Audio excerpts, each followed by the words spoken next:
listening to the GM Shuffle, presented by DraftKings and VSiN. Welcome into the GM Shuffle. GM Shuffle presented by DraftKings. DraftKings, the crown is yours. I am Jeff Schwartz. That is Marty Herney. Super Bowl 60 in the books. The 2025 season has been won by the Seattle Seahawks 29-13, a game that felt more like 50-0. We'll talk about that game as we move forward here. We'll talk about some free agency. We'll talk about the Hall of Fame inductions. Marty, congratulations, has another player that he has drafted with the Carolina Panthers who is now into the Hall of Fame. And just quickly, before we do all of that, little schedule adjustment because we are in the offseason now, Marty. We're going to be going every Monday. We'll have some occasional Thursdays around the combine and free agency and a little bit of the draft, and we're going to go through all the the NFL business. We're going to go through the teams, the draft picks, the draft players. We're going to have series on what teams have to draft, what they need to do. We're going to talk about all the players. So just sort of a preview moving forward of what we're going to do this offseason. Hope you stick with us for that. This is why we're here, right? We have a general manager who has done this before. Myself, who has been a draft pick before and follows this very closely. I also watch a ton of college football as well throughout the season, so I'm very well versed in what those players can do. So we're going to combine both of that to give you guys some great offseason content. But let's get back, Marty, to the Super Bowl now. Look, sometimes football, Marty, is very simple, right? The team who blocks and tackles and is more physical and plays faster, has been better all season, wins a football game 29-13. You're right. And on paper, when we went over it last week, Seattle got the nod on all those. I thought until right before the game that the New England was going to overcome all that and at least play a close game because I thought their defense would keep the score under control, which it really did. But what I did not count on, Jeff, and I had the Patriots plus 4.5. I saw Drake Maye in the locker room twice, and I almost pulled the bet. I know this sounds like, oh, he's just saying that after it happened. No, I really did. I said to my wife, listen, I know what nervous looks in an NFL locker room. Yeah. I mean, I went in and looked in the bathroom mirror in the locker room every time before the game. I looked at myself. I know what nervous looks like. But that was a little bit more than nervous I saw on Drake Maye. There was some uncertainty. He just had his hands on his shoulder pads and just looked down and then got into the game and really, really started off very uncomfortable, Jeff. I mean, listen, they got pressure. He couldn't hit his third step or his fifth step without having somebody on him, but he just went down so much easier than I thought he had in previous games. Wasn't trying to get out. When he did, he had somebody on him. And then when he did have guys open, I thought he had problems seeing them. And then as the game went on and I saw some of these throws, these wide open throws that he always makes be off target, I thought, man, I wonder if this shoulder is hurting him, is bothering him more than we know. And sure enough, I read this morning he had a shot in it before the game. I'm not saying that had anything to do with his performance.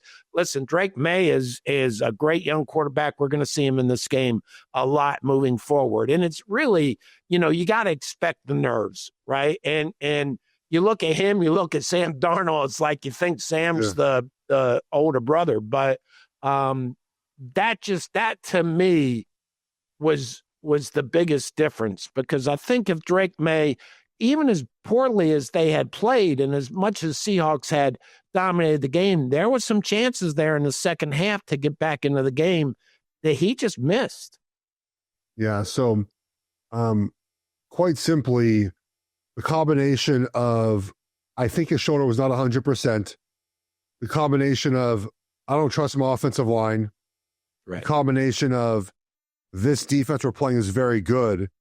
Another combination of, I don't have a great, I don't have a JSN, right? I don't have like a number one Excel wide receiver because they go catch a football from any time.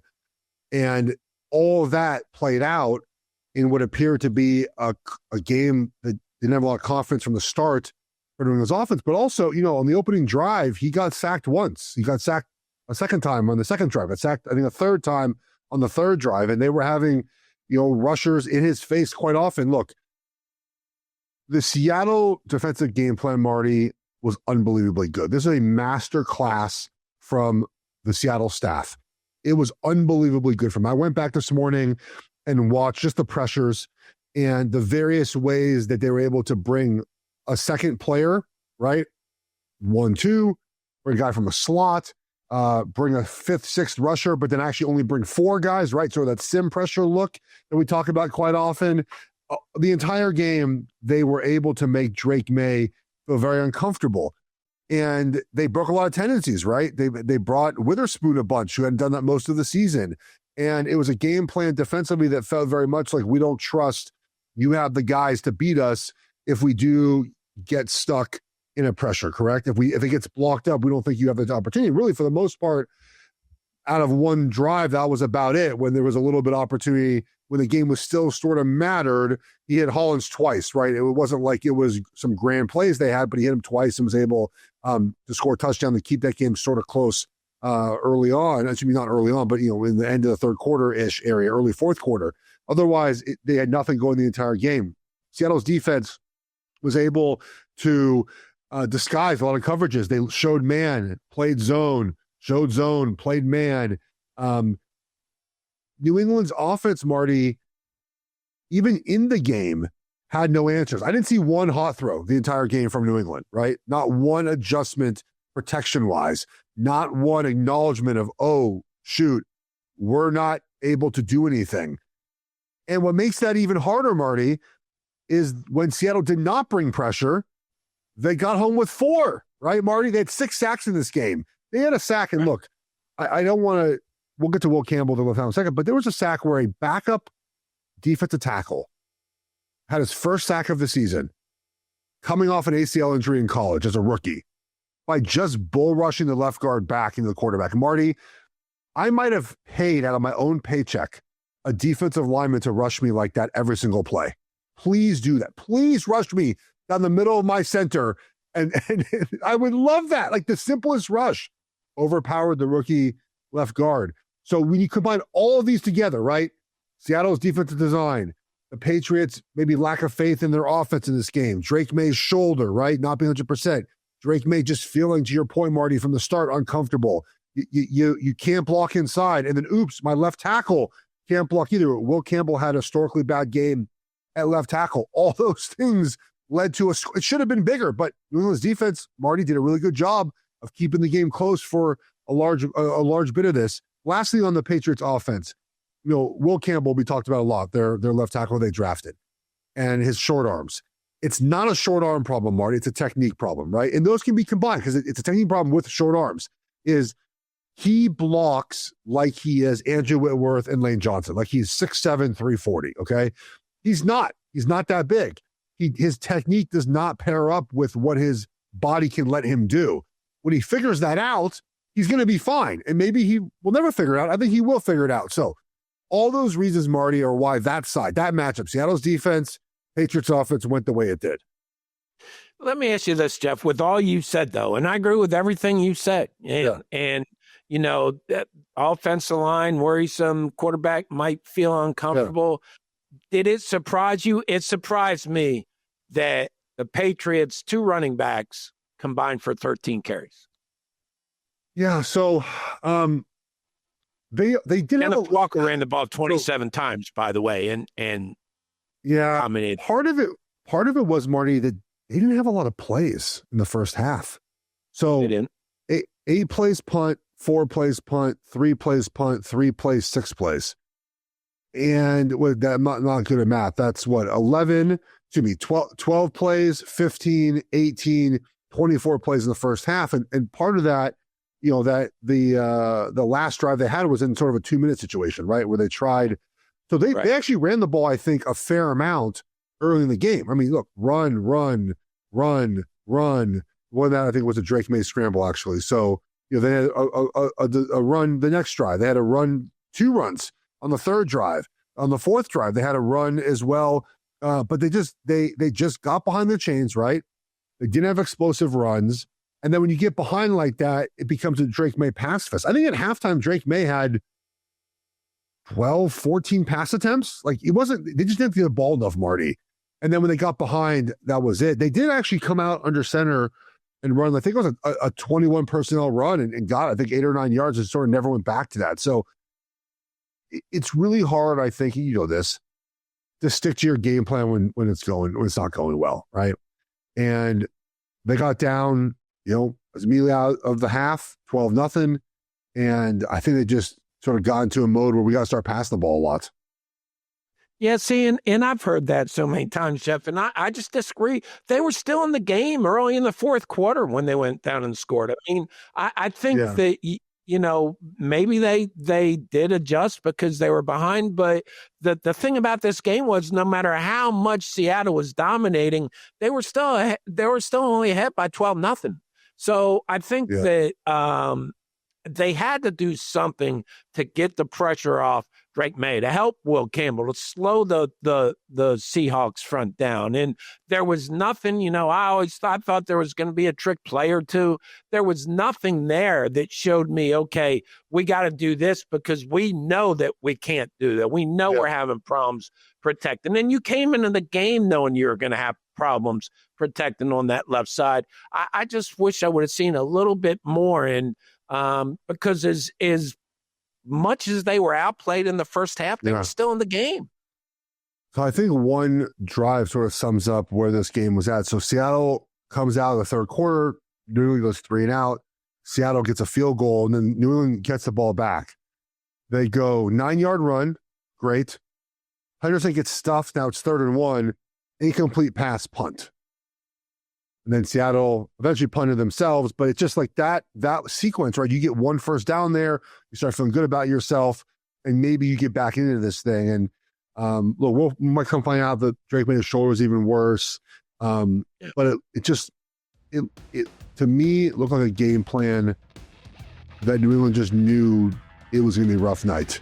And they got what they thought was coming, which was a rough night for them. 6 sacks for Seattle, a strip sack that resulted in a fumble, a strip sack that resulted ultimately in a defensive touchdown. I don't know if they count that as interception or fumble, but certainly not great for New England. Let's talk about the other side of the matchup. Seattle's offense, New England's defense. We'll do next on the James Show, presented by DraftKings Network.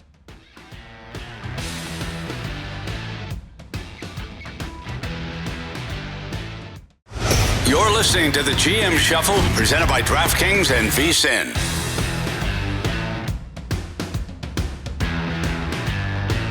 All right, Marty, let's continue our discussion about the Super Bowl. We'll get to some Hall of Fame thoughts that was announced this past weekend and a little free agency preview, and then we'll get into our offseason content starting next week here. So Seattle's offense against the Patriots defense, it was a grind, but eventually the MVP, the player of the game, ended up being Seattle's run game and Kenneth Walker, 27 carries, 135, the most carries had all season. No touchdowns, but that was because one was called back. We did catch the ball 2 times for 26 yards as well. And they controlled the line of scrimmage for the most part. Darnold was not pressured a ton by the offensive line. There was 1 sack, obviously. He avoided a couple times. But really the story of this game was New England's run defense that had been so good for so many weeks really was thwarted by Seattle's run game.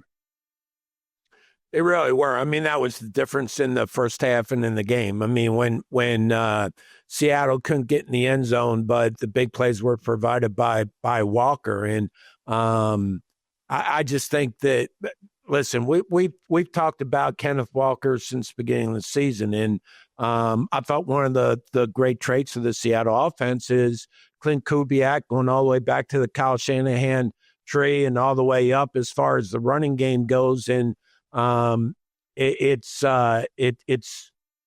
been a very important part of their offense the more the season goes. And this kid is just such a dynamic, patient running back with good vision. I heard Chris Collinsworth use the name Le'Veon Bell, comparing the patience that he ran with, that Kenneth Walker ran with last night.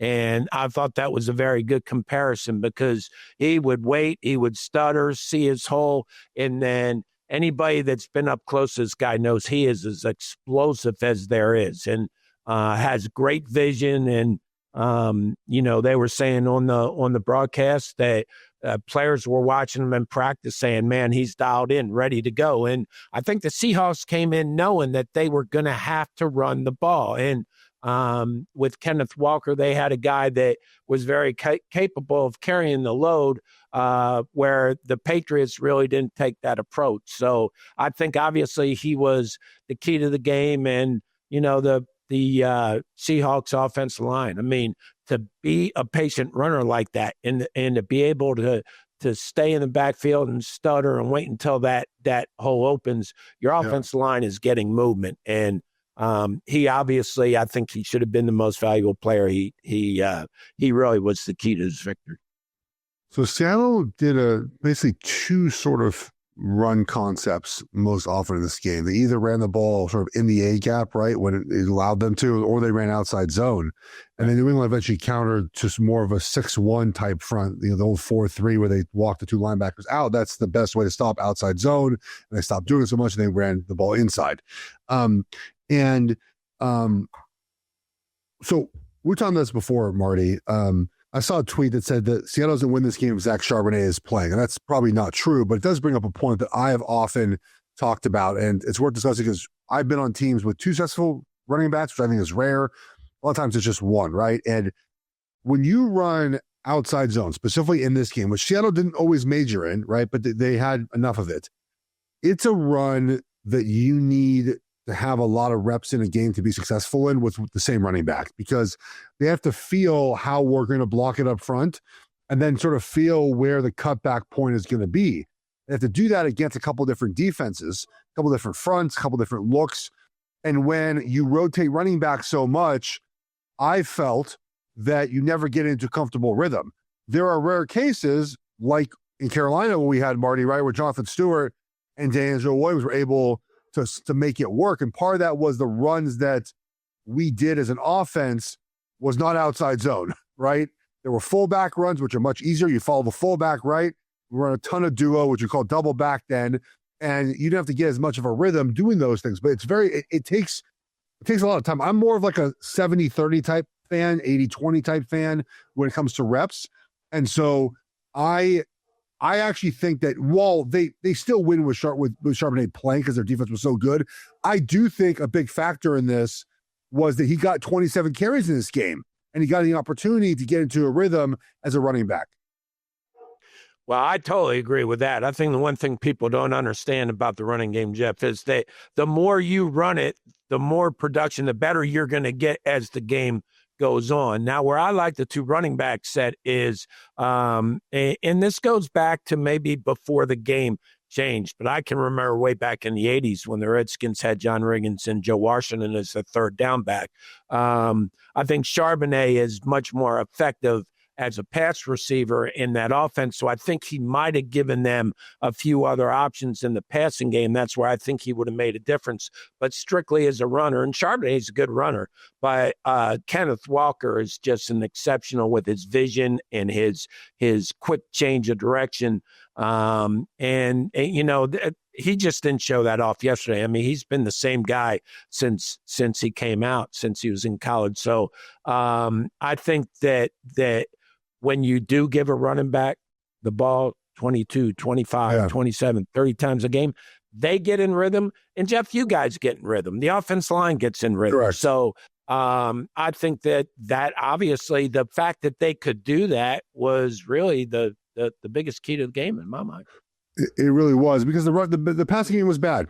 There's no doubt about it. Darnold, 19 of 38, 202, one touchdown there, and it was a good throw. But let's be fair. The pass game, Marty, was not great. And before we get to that, though, let's talk about VSiN Pro.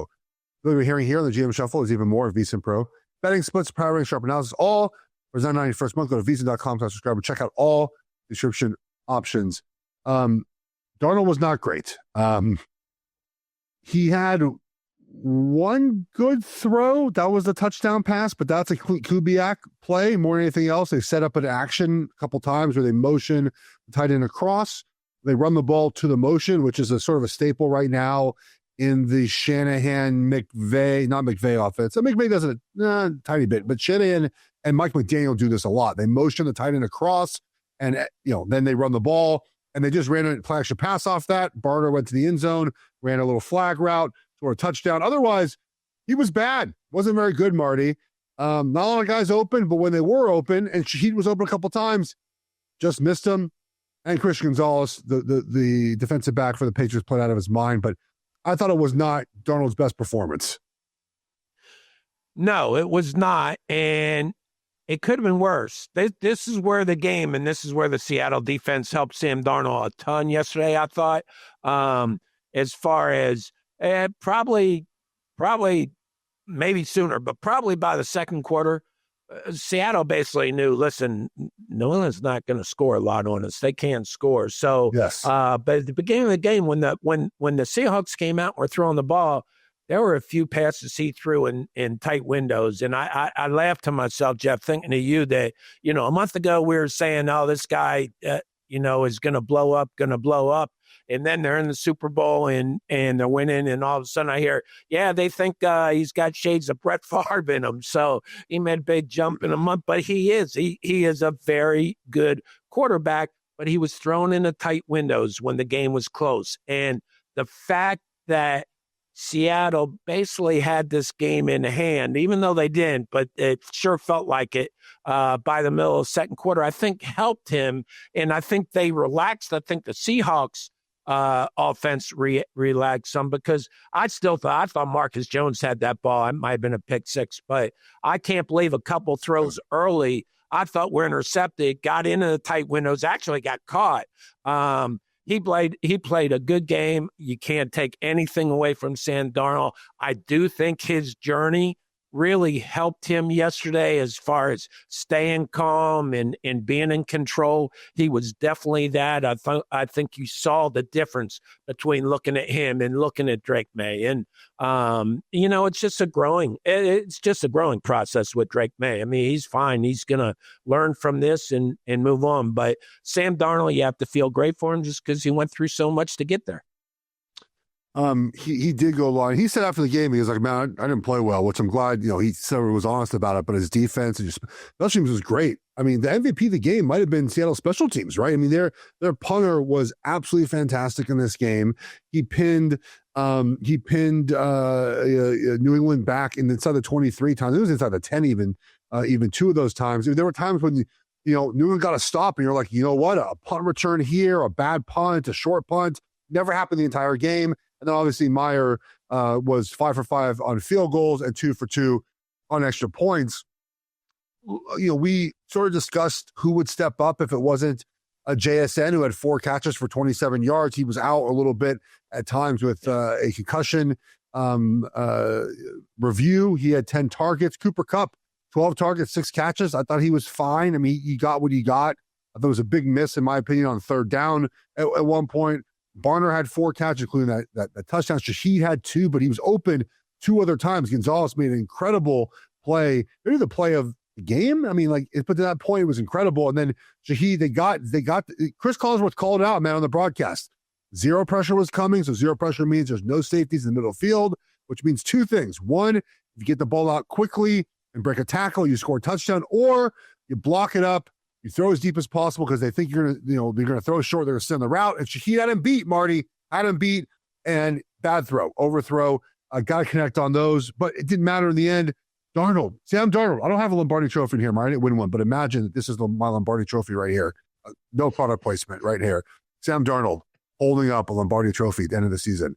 We joked earlier this year about Daniel Jones. Right, can you hold up can you imagine Goodell giving him a Lombardi trophy when they were 8-0 or whatever it was? And we said, no, I never would have thought we'd see Sam Darnold and be able to hold up that Lombardi trophy, but they get it done. And, man, wire to wire, maybe the best team all season, the best team on Sunday, Marty.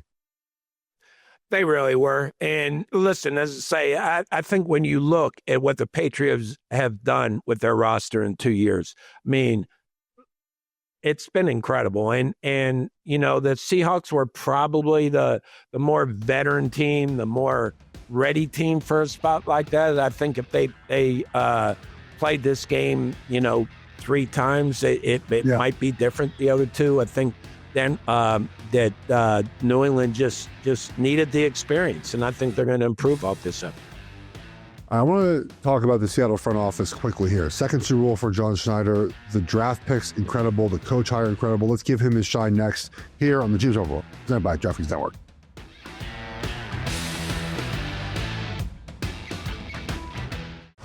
You're listening to the GM Shuffle, presented by DraftKings and VSiN.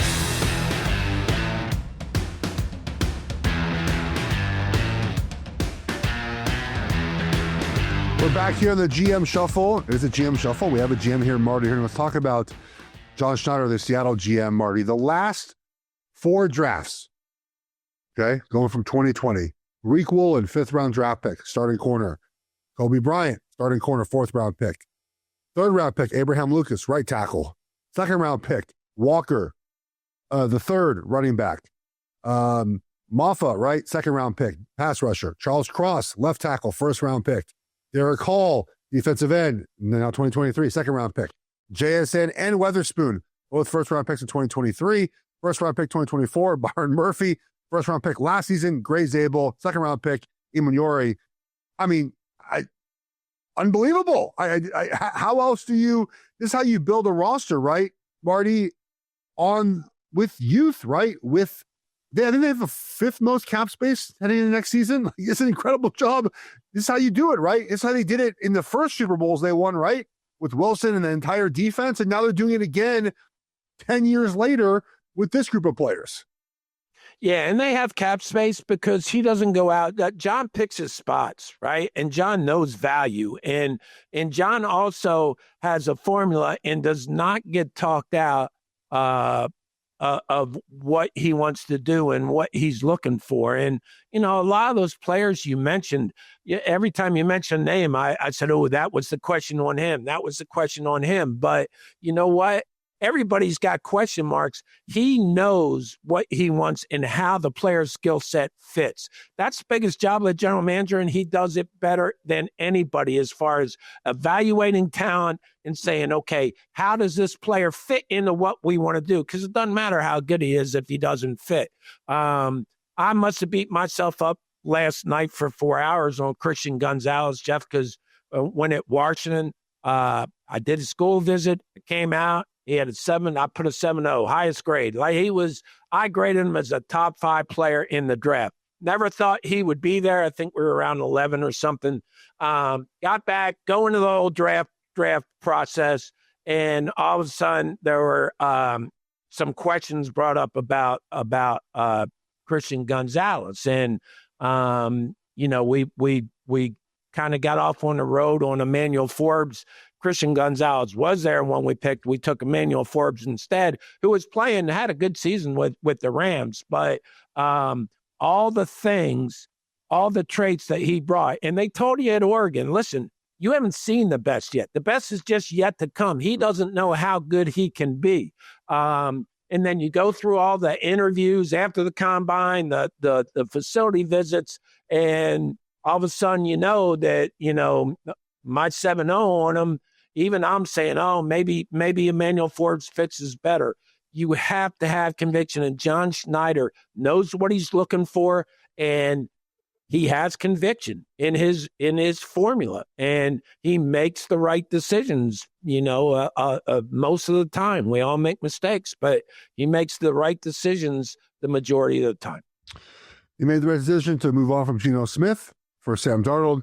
And they made the right decision as an organization to move on from Pete Carroll and keep John Schneider. So they are Super Bowl champions here, Marty. Let's get into some sort of news and notes here around the NFL before we get into a little talk about free agency moving forward to next season. The MVP was announced. It was Matt Stafford. He won by a short margin over Drake Maye. Couple things here. One, I think he was the rightful MVP. Good for Matt Stafford. Secondly, we should not use the playoffs because this award is a regular season award. For Drake Maye was good in the regular season, was very bad in the playoffs, no doubt about it. All the advanced numbers, all traditional numbers, not good, Marty. This is a regular season award. I get why it was close. I was surprised it was that close. But what are your take on the number, like just sort of the margin between those two guys? Honestly, Jeff, you said it's a regular season award. I would have been fine with either guy.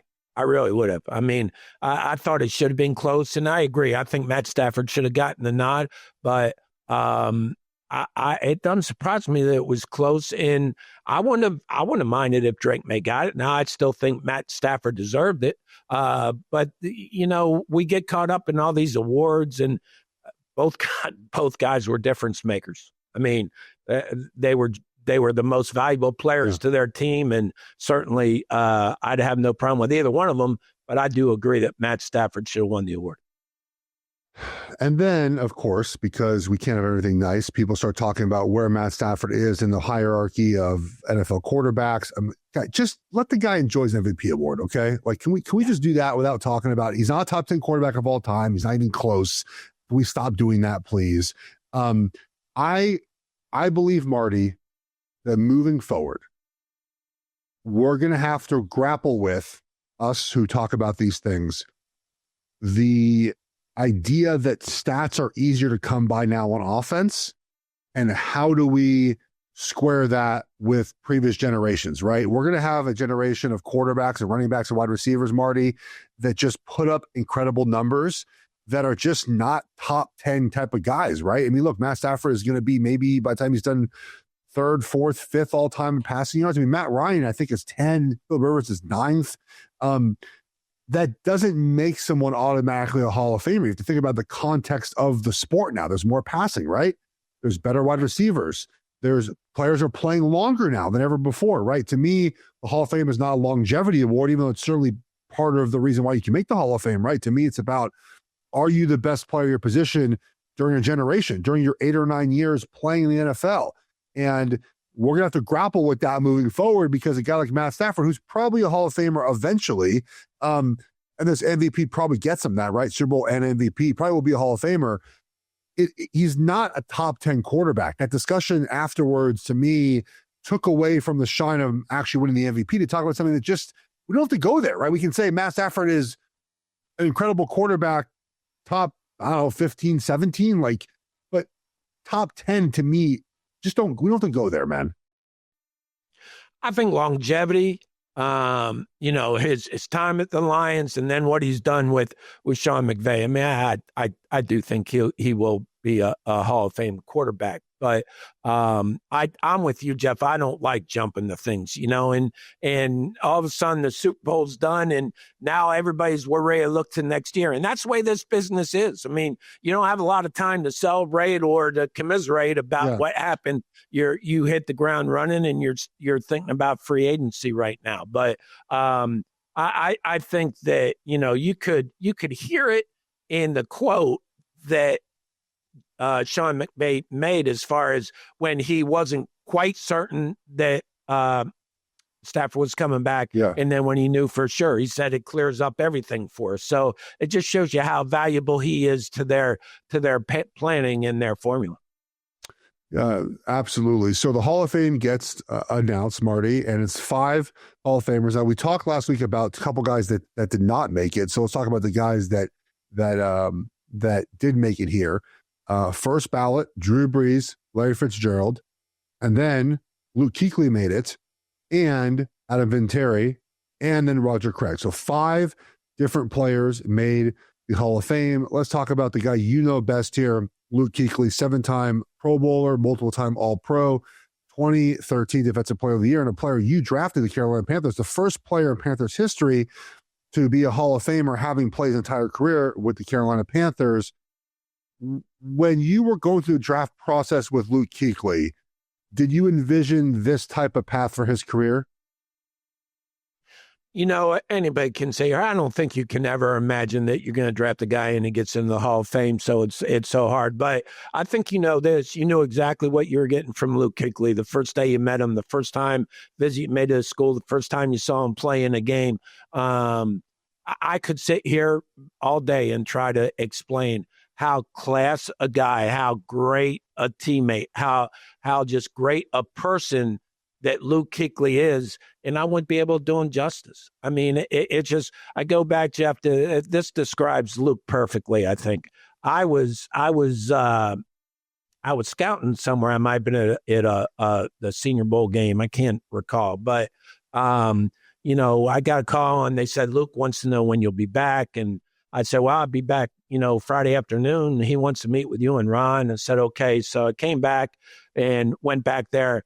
And he had waited 2 days to tell both of us that he had made an extremely emotional decision to retire from football. And, I've been in the league 30 plus years. That's the first guy that ever held up something for 2 days because he wanted me to be in the room with Ron Rivera. And, you talk about quarterbacks winning it from the neck up.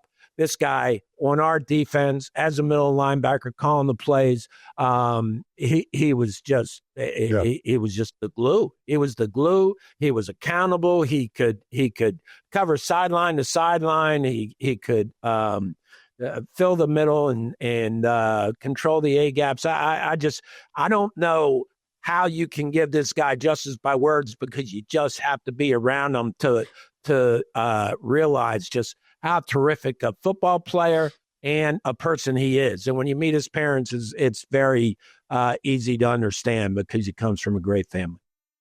He played 8 years, 18 interceptions, 66 pass deflections, which is crazy for a middle linebacker, 7 forced fumbles, 9 fumble recoveries, and 2 touchdowns. He had the big one, if you recall, wearing the all blues in Dallas on Thanksgiving against Tony Romo.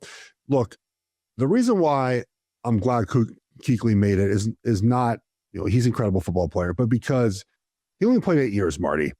And I believe to make the Hall of Fame, you have to be the best in your position for a certain part of your career. Now, maybe it's second best because it's quarterback, right? You can have 4 Hall of Famers at the same time, 4 Hall of Fame left tackles. Like you can, but at some point you have to be considered like this guy's in the discussion to be the best at that position, right?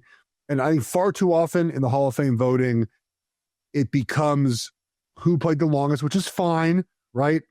People we like. Again, it's fine. But like Kuechly, Tony Baselli, some of these guys have shorter careers. If you're that good for that period of time, man, you're a Hall of Famer, right? He made 5 All-Pros, Defensive Player of the Year. We talked about some of the stats he had, the leadership, all those things matter. And you can pack that into 8 seasons, Marty. Great. Be a Hall of Famer. You have to play 18 years to be a Hall of Famer. So I like that selection from that point of view. I think that's important as we get to a point where we're going to have a lot of players have a ton of stats because they play much longer now. Offenses are better. And we're going to have to grapple with the idea that maybe someone with the best stats is not really Hall of very good, right? Almost a Hall of Famer.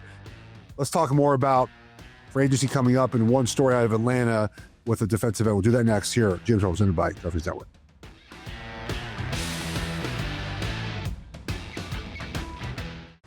You're listening to the GM Shuffle, presented by DraftKings and VSiN.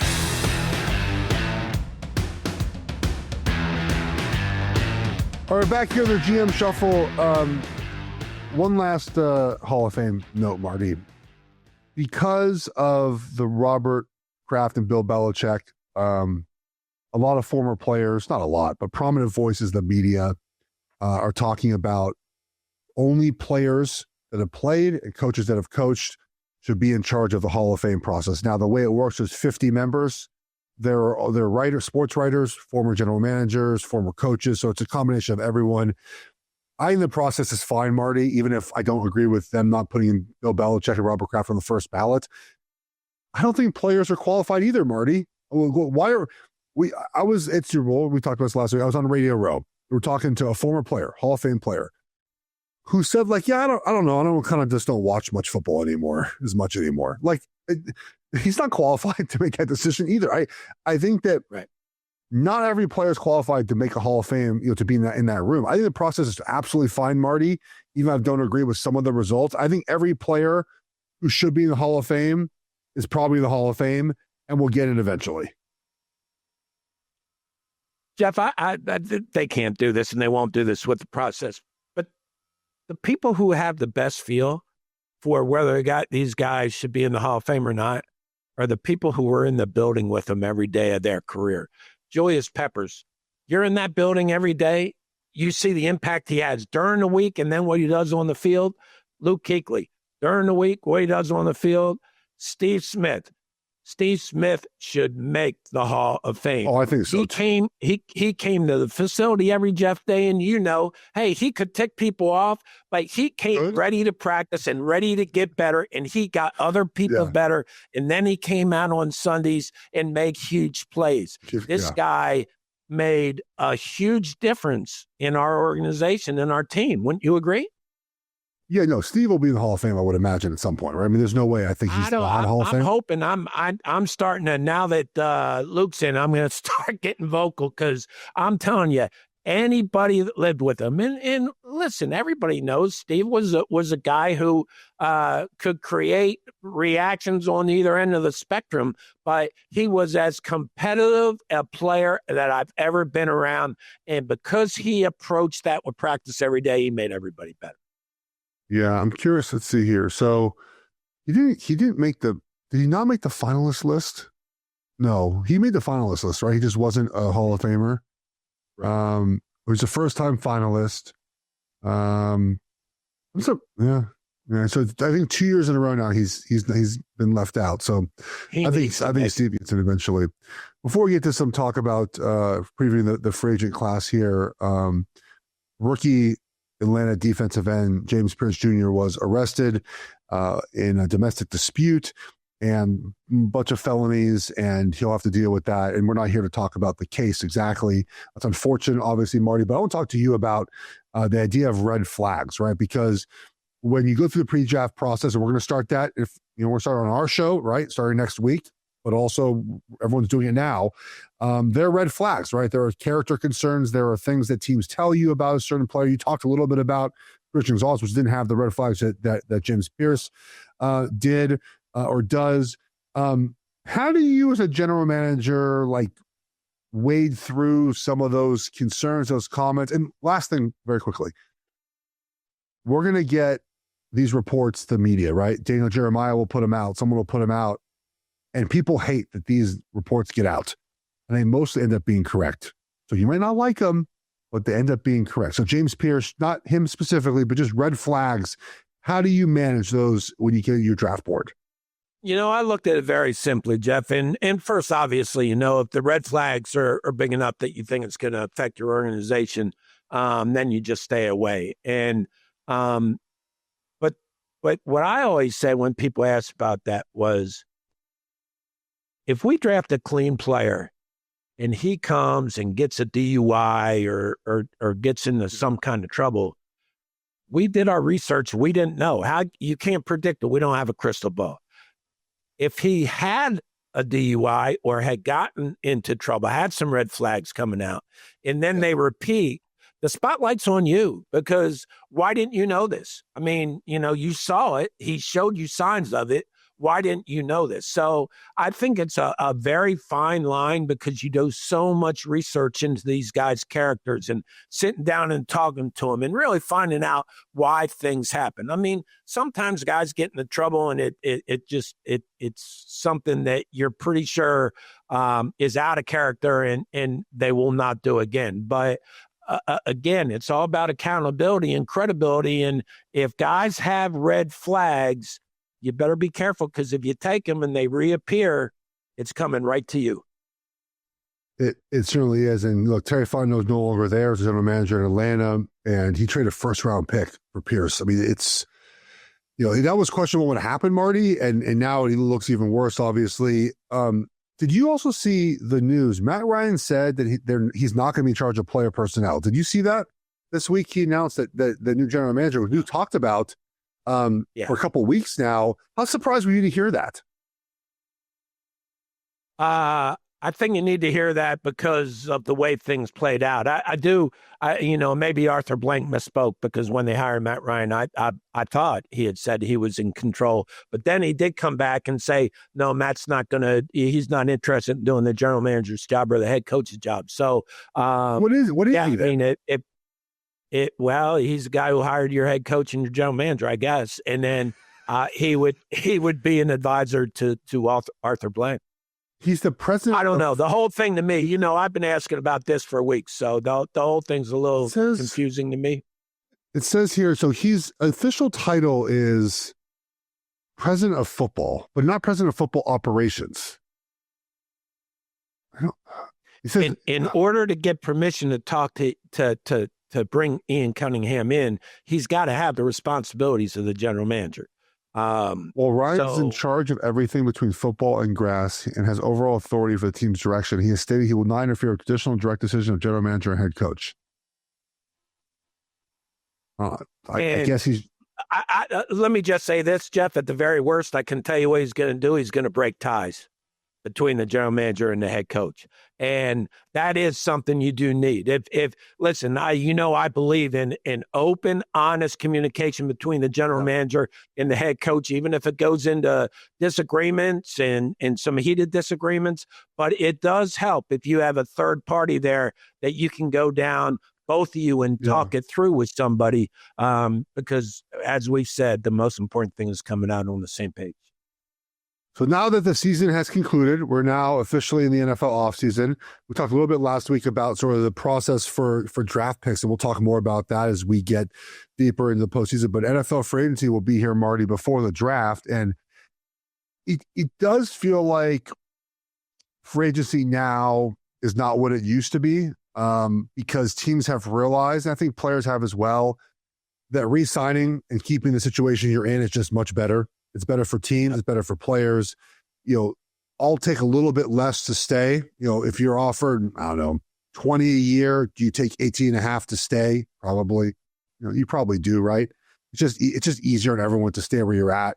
It's often the coaches and the front office that drafted you. It's a city you've been in for now 4 or 5 years. You probably have a house and you have a wife and kids, and you're just like settled in that community. Do you want to get up and leave? And so it does feel like free agency now is not what it used to be, and you're not really getting a ton of high-level difference makers. You're getting roster pieces, right? Roster components, but not a lot of guys that are these impact-type players. You look at the list right now, it's not great for free agency, especially quarterback, Marty. I mean, the best player is...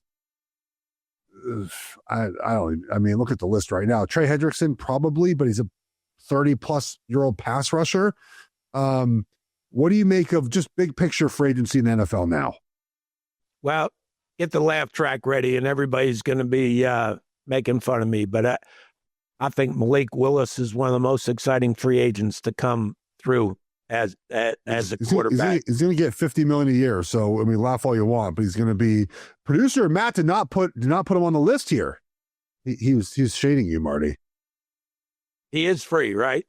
That's everything. Yeah, he is. You're right. I understand. He's a free agent. And, this is going to be interesting, Geoff, because, I went down some teams. I think this guy's going to be really good, okay? And just because he was highly rated coming out of Liberty, okay? I was at his pro day, and that place was packed and people yelling, cheering. He had a great workout. This kid was a running back, then a quarterback. He needed time. And, boy, what I saw of him this year, I think he's really ready to break out. Now, I was looking at the teams that would fit him most. You'd love to see him go to Minnesota because Kevin O'Connell, everybody knows how highly I regard him as a quarterback guru. But the interesting team to watch here with him is Miami, because John Eric Sullivan and Jeff Hafley both were with him, and they know him. So it's going to be interesting to see if they take a run at all, how they react, if they have any interest at all. That might tell you some things about what they felt about him inside the building there. But I think he's one of the most exciting free agents in this draft. And I think somebody's, the Jets, somebody who needs a quarterback, because right now, and we haven't done it all, but right now it looks like Mendoza's could be maybe the only first rounder. So if you need a quarterback, you've got to look elsewhere. I think Malik Willis is somebody that should be looked into closely. I think he's going to make a lot of money. I don't know how good he's going to be, but he's going to make it's going to make a lot of money. I think we feel pretty comfortable. At least I do in that idea. And sort of a little bit of news as well. Travis Kelce announced sort of probably coming back, which is important. He's on the free agent list as well here. The other guy, just to give you a quick preview, Tyler Lindenbaum, the Ravens center, Marty. He might reset the market. Someone's going to pay him. The Chargers are going to pay him a lot of money to reset the market at center. I don't think he's coming back to Baltimore. I mean, they could obviously sign him, but he feels like a guy that, center who's paying attention to that. But there are some injury concerns a little bit with him there. Lastly, we have 30 seconds here. The Eagles letting and making Jeff Stoutland feel like he doesn't need to be in the building anymore is a giant, massive mistake. And they're going to pay for letting him leave the building, Marty. On with offensive line coach. There we go. Often defended him. You guys are the most loyal people in the building. They are. Stoutland's incredible, though. And this show's been incredible. We'll be back next week, next Monday, to start our free agent, our off-season, everything, our previews for it all, the draft, GM Shuffle. See you guys on Monday.